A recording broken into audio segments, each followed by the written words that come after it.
So hello guys, welcome back to my another video. So आज हम करने वाले हैं धुरंधर मूवी के पार्ट 2 को fully explain in Hindi. So get ready for it.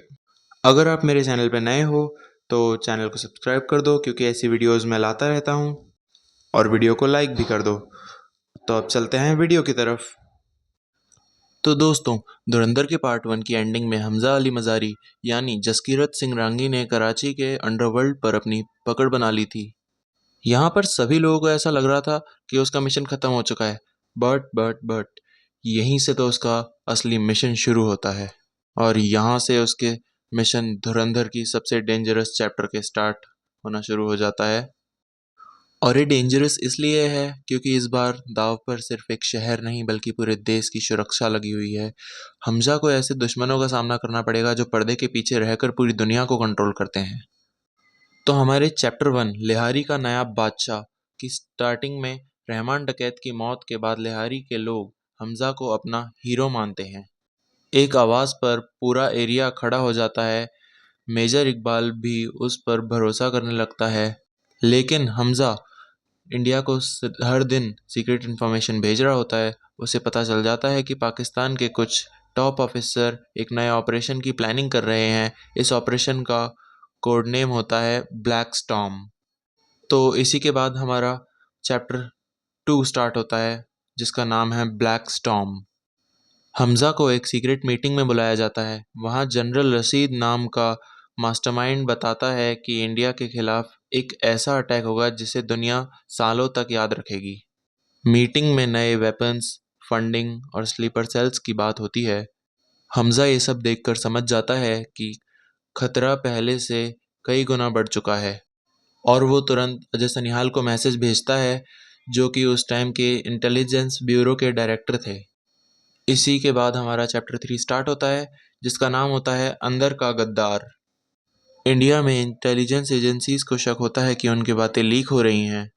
Ajay सनिहाल investigation शुरू करते हैं और फिर उनकी इन्वेस्टिगेशन से उन्हें पता चलता है कि किसी इनसाइडर की वजह से बहुत सारे मिशन फेल हुए हैं। दूसरी तरफ हमजा का इन्फ्लुएंस कराची से बाहर भी बढ़ने लगता है। तो अब यहाँ हमजा अंडरवर्ल्ड का सिर्फ एक लीडर नहीं बल्कि पावर ब्रोकर बन चुका था।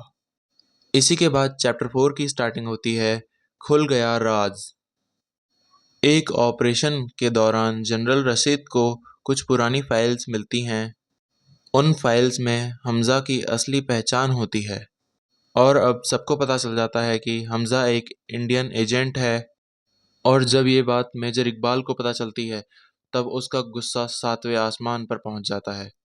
पूरे पाकिस्तान में हमजा को ढूंढने के ऑर्डर्स जारी कर दिए जाते हैं। और इसी के साथ हमारा चैप्टर 5 डेडली चेज यहीं से स्टार्ट होता है। कराची की सड़कों पर हमजा का पीछा किया जाता है। पुलिस, आईएसआई और गैंग सब उसके पीछे लग जाते हैं। पर जो हमजा है वो हर मोड़ पर मौत को चकमा देता है। एक वक्त ऐसा आता है कि जब लगता है कि वो पकड़ा जाएगा, लेकिन अपनी इंटेलिजेंस और प्लानिंग से वो सब को चकमा दे देता है और बच निकलता है। इसी दौरान उसे अटैक की एग्जैक्ट डेट का भी पता चल जाता है। और इसी के साथ हमारा चैप्टर 5 ख़त्म होता है और चैप्टर 6 की स्टार्टिंग होती है। और चैप्टर 6 का नाम है फाइनल इन्फिल्ट्रेशन। हमजा फैसला करता है कि अब सिर्फ इंफॉर्मेशन भेजने से काम नहीं चलेगा, उसे ऑपरेशन को जड़ से ख़त्म करना होगा। वो टेरर नेटवर्क के हेडक्वार्टर्स में घुस जाता है। यहाँ उसे हज़ारों डॉक्यूमेंट्स और सबूत मिलते हैं। वो सारी फाइल्स इंडिया भेज देता है और अब पूरा नेटवर्क एक्सपोज होने वाला होता है। तभी चैप्टर 7 की स्टार्ट होती है और major Iqbal versus Hamza. Chapter 7 का नाम है क्लाइमैक्स में मेजर इकबाल और हमजा आमने सामने आ जाते हैं। दोनों के बीच ज़बरदस्त डायलॉग और गन फाइट होती है। मेजर इकबाल कहता है कि तुमने धोखा दिया है हमको धोखा दिया है। लेकिन हमजा जवाब देता है कि उसने सिर्फ अपने देश के लिए उसका फ़र्ज़ निभाया है। इसके बाद पूरे बेस में एक्सप्लोजन्स शुरू हो जाते हैं। और फिर हमजा मेजर इकबाल को बहुत बेरहमी तरीके से मार देता है। और वहाँ से निकल जाता है। लेकिन फिर वहाँ एक बहुत बड़ा ब्लास्ट होता है और उस ब्लास्ट के बाद पूरा टेरर नेटवर्क तबाह हो जाता है। इंडिया पर होने वाले अटैक फेल हो जाते हैं, लेकिन हमज़ा कहीं नज़र नहीं आता है। कुछ हफ्तों बाद अजय सनिहाल को एक एन्क्रिप्टेड मैसेज मिलता है। मैसेज में सिर्फ 2 शब्द लिखे होते हैं, मिशन कंप्लीट। और फिर पता चलता है कि हमज़ा को आईएसआई वालों ने पकड़ लिया है। लेकिन यहीं पर अजय सनिहाल का फ़ोन आईएसआई चीफ के पास आता है। फिर अजय सनिहाल कैसे तैसे हमज़ा को वहाँ से बचा लेते हैं और आईएसआई वाले उसे एक सुनसान जगह पर छोड़ के जाते हैं। हमज़ा बहुत बुरी हालत में होता है, लेकिन फिर भी वो उस रोड पर चलता रहता है। फिर थोड़ी ही देर में पीछे से एक कार आती है और उसके आगे रुकती है और उस कार का गेट खुल जाता है। हमज़ा को कुछ समझ नहीं आता, लेकिन वो उसके अंदर बैठता है और फिर यहीं पे आता है सबसे बड़ा ट्विस्ट।